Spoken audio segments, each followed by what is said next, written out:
Hare Krishna, muy buenos días. Namo Vishnu Vadaya Krishna Prestaya Bhutale Srimate Bhaktivedanta Swaminiti Namine Namaste Saraswate Deve Gauravani Pracharine Nirvishesha Sumnyavadi Pashatya Deshatarine Shai Sri Krishna Chaitanya Prabhu Nityananda Sri Advaita Gadadhara Srivasadi Gaura Bhaktavrinda Hare Krishna, Krishna Krishna, Hare Hare, Hare Rama, Rama Rama, Hare Hare. Hare Krishna reiterados.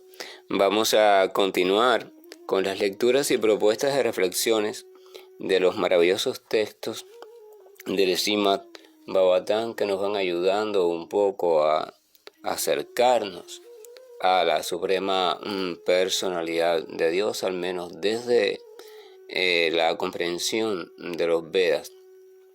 El último texto leído hacía referencia a cómo Maharaj Parishi, el emperador que estaba a punto de morir, le estaba ofreciendo respetuosas reverencias a Sukadeva Goswami, un muchacho de 16 años que deambulaba por la tierra a modo de un loco, sin hablar, parecía que ni escuchaba, desnudo, sin tener ningún rasgo, ninguna señal, ningún símbolo en sí mismo que hablara de que pertenecía a algún tipo de casta, algún tipo de orden religiosa, a nada, y que sin embargo tenía en su cuerpo ciertas señales naturales en su propia constitución que estaban registradas en los Vedas como señales de una gran personalidad. Por tanto, cuando llegó al lugar, todos los sabios, conocedores de este tipo de ciencia, de la identificación,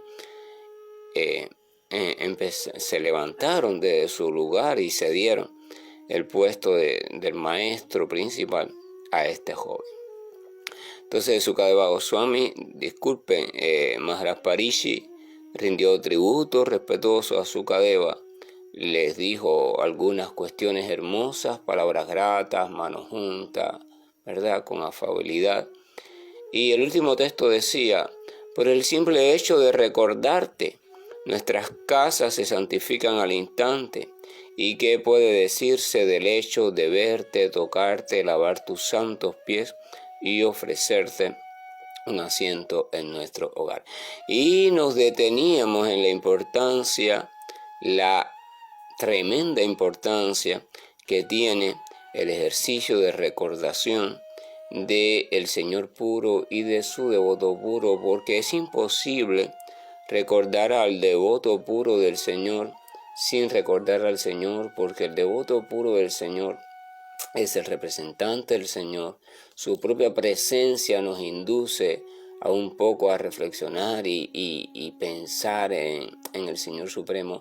Y además de eso, la mayoría de las cuestiones de que habla o de las que habla, o los enfoques que en su respuesta transmite sobre las preguntas que se le hagan, siempre van a estar de una forma u otra vinculadas a la suprema personalidad de Dios. Así que el recordarle después implica recordar la propia presencia y la influencia de la personalidad de Dios. No es que el devoto puro del Señor se considere el Señor, de hecho él no se considera ni el representante del Señor, sino que se considera aquel objeto de misericordia o de la misericordia del Señor. Él se considera a sí mismo como la criatura más desviada, más escasa, más tonta, más despreciable, y que sin embargo el Señor está teniendo como objeto para su gran misericordia y le está permitiendo de algún modo poder hablar a través de su insignificante lengua cosas de gran provecho espiritual para la humanidad. Así es como se concibe de modo general el devoto puro del Señor, aunque Él permite que las demás personas le conciban como un gran devoto, como un maestro, como esto, como un santo, como aquello, pero Él acepta eso simplemente para permitir el establecimiento del vínculo relacional de servicio necesario de humildad necesaria, de entrega necesaria por parte de esas personas hacia Él, porque así van a tener la oportunidad de escuchar hablar del Señor Supremo, y ese es el mayor beneficio para la humanidad. Por eso es que Él acepta que le traten de esa manera, pero no por la búsqueda vanidosa y egoísta de cierta posición social, de cierta sensación de poderío o de estar por encima de los demás, para nada. Es simplemente una aceptación de ciertos roles, maestros, discípulos, etcétera, etcétera, por conveniencia para la humanidad en sentido general, y por conveniencia también en el sentido incluso del mismo, pues cuando hace eso está dejándose manipular en el buen sentido de la palabra por el Señor, y eso es a fin de cuentas el deber de cada parte integral del Supremo, que somos todos. Todas las chispas vivientes somos parte integral del Supremo. Entonces el recordarle, cuando nuestra meditación, por ejemplo, nuestro ejercicio meditativo, en vez de meditar en ciertas cuestiones mentales, en vez de meditar en ciertas simbologías, en vez de meditar en ciertos elementos abstractos, en vez de meditar simplemente en la tranquilidad y ya, en vez de en lo que sea, si convertimos nuestra meditación en un ejercicio de recordación consciente del Señor, mediante la recordación consciente de algún elemento relacionado con su devoto puro, ya sea con algunos detalles de la forma que asumió en este momento, o sea, del cuerpo que asume esa gran alma en este momento, o algunos detalles de sus palabras, algunos detalles de sus indicaciones, algunos detalles, lo que sea, y de alguna forma quedamos anclados, quedamos atados por el lazo del cariño y del amor hacia ese detalle. Entonces ese ejercicio de recordación amorosa, ese ejercicio de recordación continua, regulada, o sea, regular, estrecha, se convierte en el mejor de los ejercicios de meditación. Porque primero va a dar el efecto de todos los ejercicios de meditación. Esta es cuestión de armonización del cerebro, ondas cerebrales, mejora de la memoria, quietud, cambio de perspectiva en la vida, etcétera, etcétera, etcétera, desarrollo de habilidades, todo eso está muy bien. Pero nada de eso sirve desde el punto de vista espiritual. Pero es necesario desde el punto de vista humano, porque estamos buscando el resituarnos en la espiritualidad desde la condición de seres humanos. No podemos pretender, esto es importante comprenderlo, reencontrar conscientemente al Supremo desde otra condición que no sea la que tenemos actualmente. Primero, estamos condicionados como seres humanos, por tanto, desde la vida como seres humanos, sus limitaciones y potencias es que hay que encaminarse hacia el Señor. Segundo, dentro de ese condicionamiento tenemos nuestras peculiaridades individuales. Estamos condicionados por una cultura, una época, una familia, un temperamento, un carácter, etc. Todo lo que se ha construido, nosotros y otras personas han construido. Y por tanto tenemos que también desde esas cuestiones particulares encaminarnos hacia el Señor de la forma más efectiva posible para cada persona. Entonces el ejercicio de recordación, que es un ejercicio accesible a todos, es un entrenamiento accesible a todos, esa recordación nos cumple con esa primera parte de la meditación, pero también cumple conjuntamente con una segunda parte con la cual no todas las meditaciones cumplen. Esto a veces trae molestia a algunas personas que tienen su propia cuestión de meditación. No, la meditación mía sí es completa, que sé yo, que sé cuándo. Y es que la meditación completa debe de implicar a las dos áreas. Al área material, o sea, nosotros como seres humanos, el ser humano no es espiritual.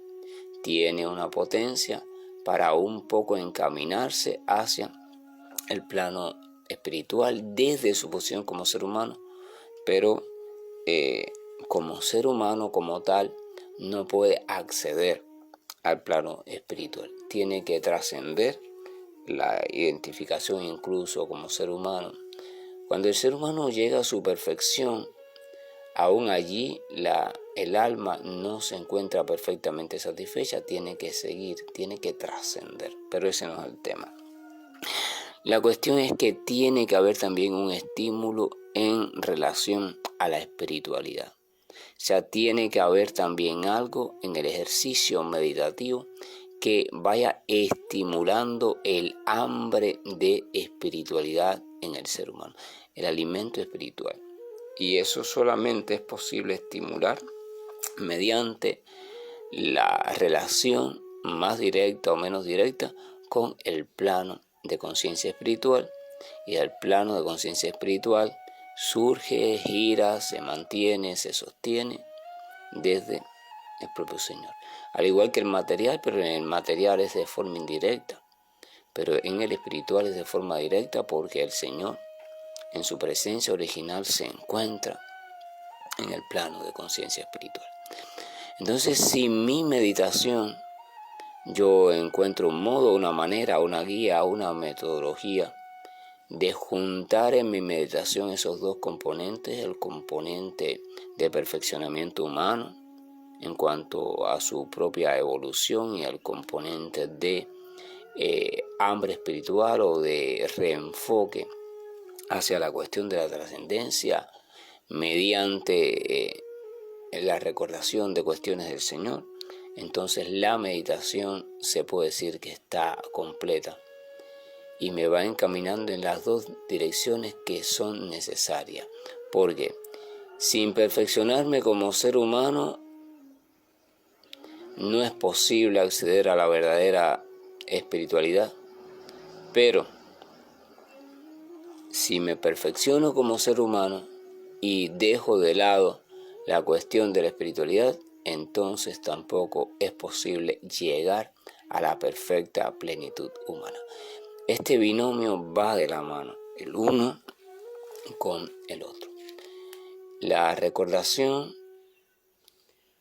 relacionada o vinculada a cuestiones auténticas, autorizadas, veraces del Señor Supremo, efectuada sobre la base de una fe firme y también sobre la base de un conocimiento lúcido para que no se vuelva locura ni fanatismo. Eso es imprescindible. Tenemos que llegar en algún momento a ese tipo de meditación. Repito, es importante la guía y porque es importante aquellas referencias meditativas que se nos puedan entregar en un primer momento, que siempre son necesarias. En un primer momento no se puede salir simplemente a la búsqueda de Dios así en las meditaciones, porque lo único que vas a encontrar son ídolos mentales.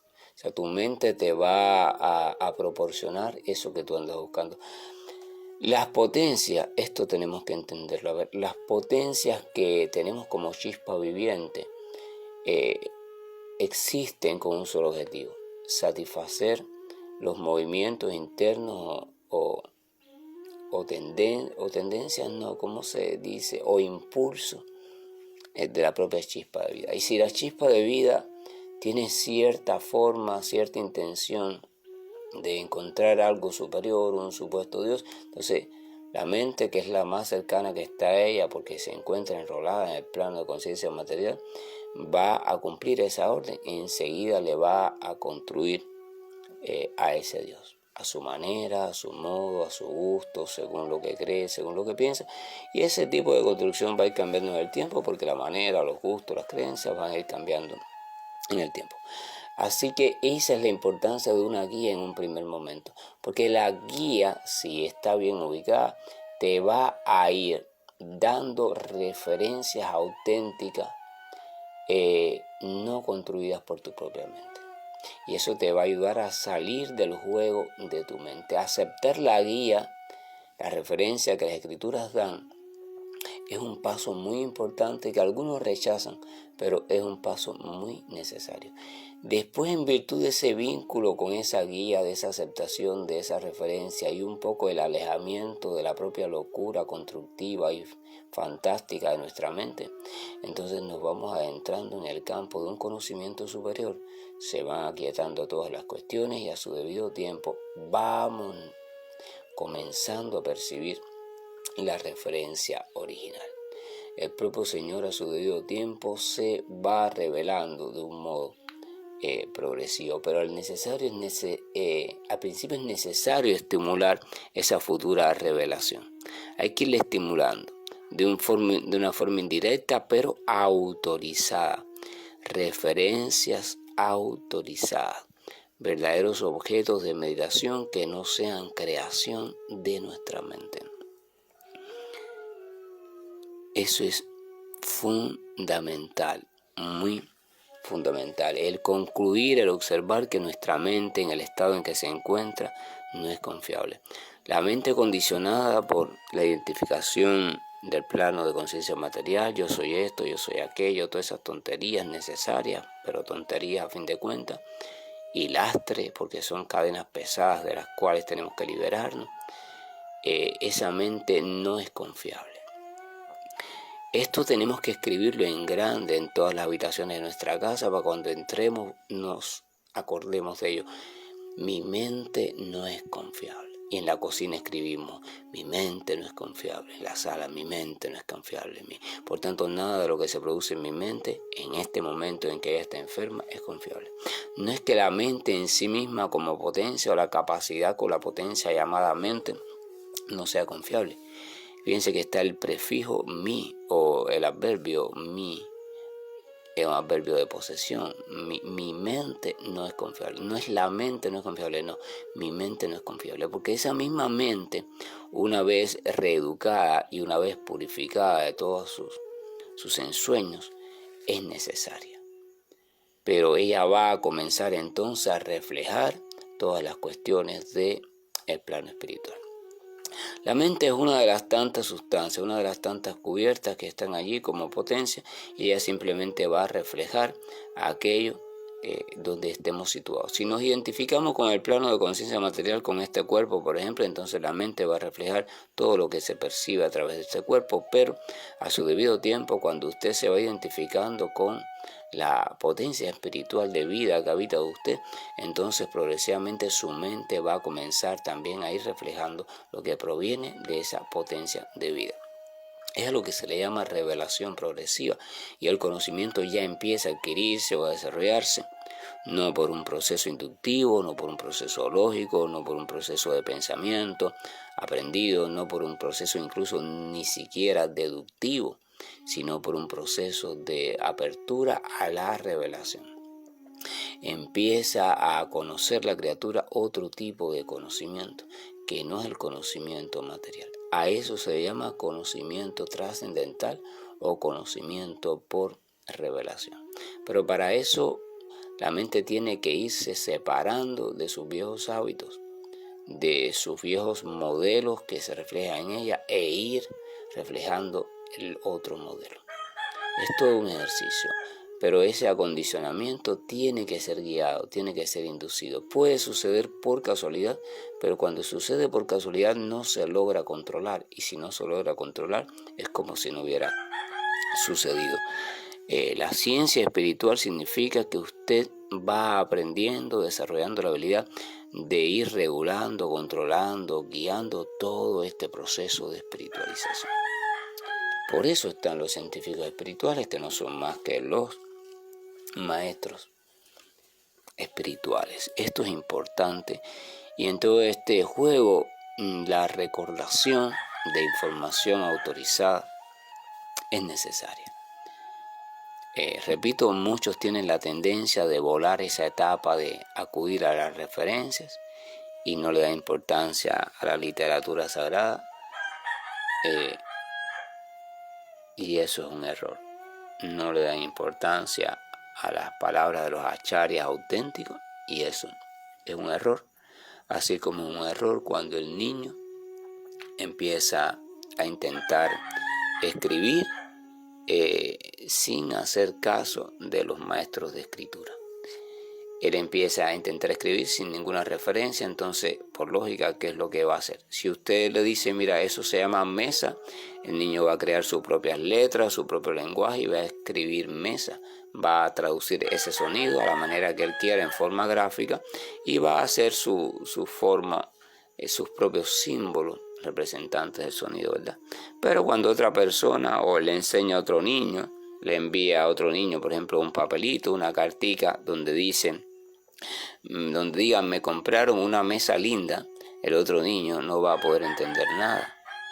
Porque si el otro niño está yendo a la escuela, aprendió una forma simbólica diferente, un idioma diferente a ese que ve ahí en la escritura. Y si no está yendo a la escuela y hizo como este niño que se inventó su propio idioma, entonces el que se inventó va a ser diferente del que el otro se inventó.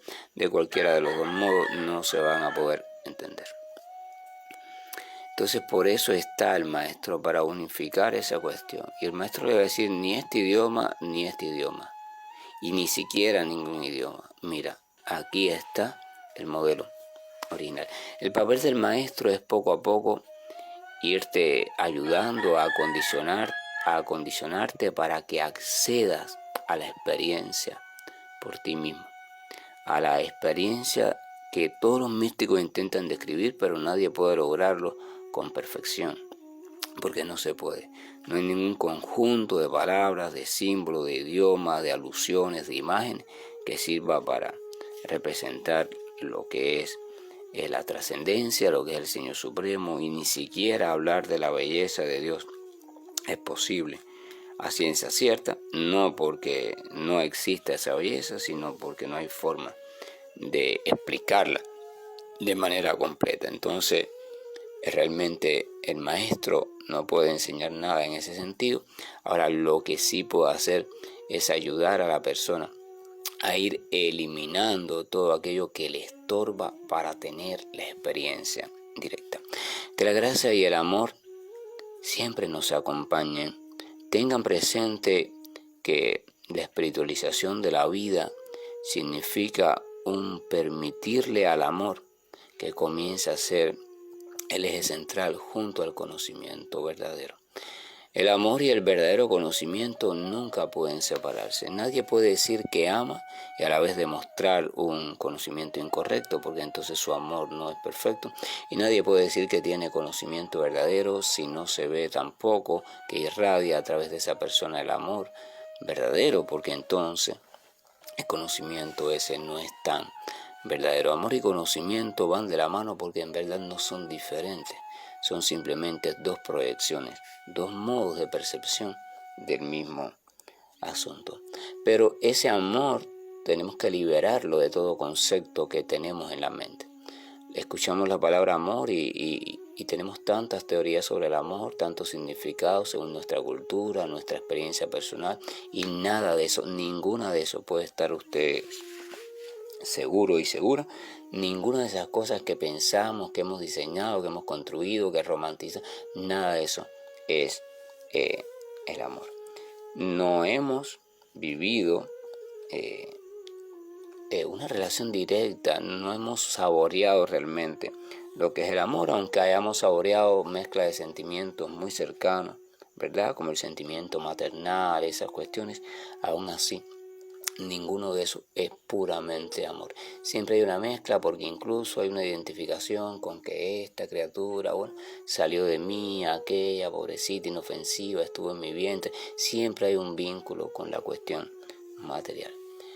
Sin embargo, el amor en su pureza no tiene vínculo, no hay posibilidad de establecer ningún vínculo. O sea, no es que se ama porque haya algún tipo de razón. Simplemente el amor es autosuficiente, independiente. O sea, el amor está porque simplemente está. Cuando todos los estorbos, distorsiones dejan de estar, solo queda el amor. No es que el amor aparece, el amor permanece. El amor está en la base allí de la propia esencia de la existencia. Lo que pasa es que está cubierto con todo lo demás. En la medida que todo lo demás se va trascendiendo, llega un momento en que se redescubre y se resitúa la criatura en el amor. Pero mientras eso sucede, hay que ir deseando eso, deseando del corazón que llegue un momento en que uno pueda en verdad ser habitante en el amor, pero en el amor real, en el amor que es una sustancia pura, en el amor que no tiene ningún tipo de posibilidad de encarcelamiento, de directrices, así sí, así no, en el amor real. Pero mientras que eso sucede, que no puede suceder sino en el plano de conciencia espiritual, mientras eso sucede hay que tener ciertos patrones de referencia conductual que nos vayan acercando hacia ese amor. Por eso está instituido la caridad, la compasión, el deber para con la familia, el deber para con los pobres, con los enfermos, para un poco ayudarnos a mantener un poco en la línea que conduce hacia ese amor. Pero nada de eso es amor puro. Nada de eso puede ser amor puro, porque en este mundo material, desde la cuestión de la identificación material, el amor puro no puede habitar, no puede existir. Hare Krishna, buen día, y estoy finalizando la llamada. Om Namo Bhagavate Vasudevaya. Om Namo Bhagavate Vasudevaya. Om Namo Bhagavate Vasudevaya.